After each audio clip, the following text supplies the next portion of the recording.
আসসালামু আলাইকুম সবাইকে। আপনারা সবাই কেমন আছেন? আলহামদুলিল্লাহ আমি ভালো আছি।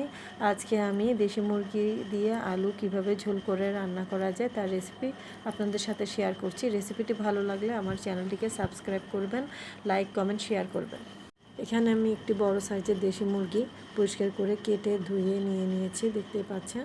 এখন আমি কড়াইতে কিছু পরিমাণ তেল দিয়ে দিয়েছি, তাতে পেঁয়াজ কুচি দিয়ে একটু বাদামি করে ভাজবো। ভাজা হয়ে গেলে এখানে আমি 1 টেবিল চামচ পরিমাণ করে আদা, রসুন, পেঁয়াজ 1.5 টেবিল চামচ দিয়ে দিয়েছি,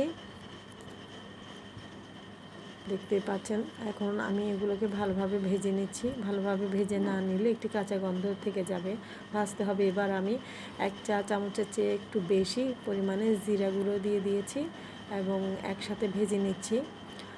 এখন আমি তেজপাতা, দারচিনি আর এলাচ দিয়ে দিয়েছি। এখন একটু ভেজে নেব।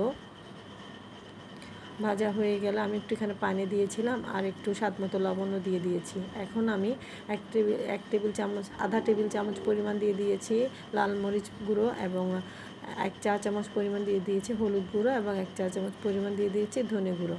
সব উপকরণ একসাথে দিয়ে ভালোভাবে মিশিয়ে ভাজতে হবে। এখানে আমি সামান্য পানি দিয়ে দিয়েছিলাম।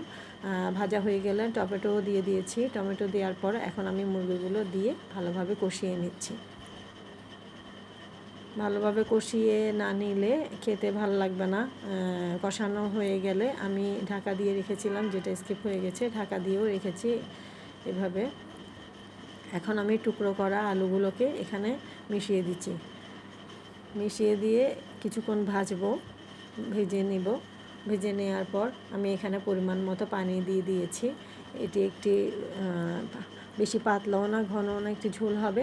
এখন আমি কাঁচামরিচ দিয়ে দিয়েছি গোটা এবং ধনেপাতা দিয়ে দিয়েছি। রান্নাটি হয়ে গেছে। ধন্যবাদ সবাইকে।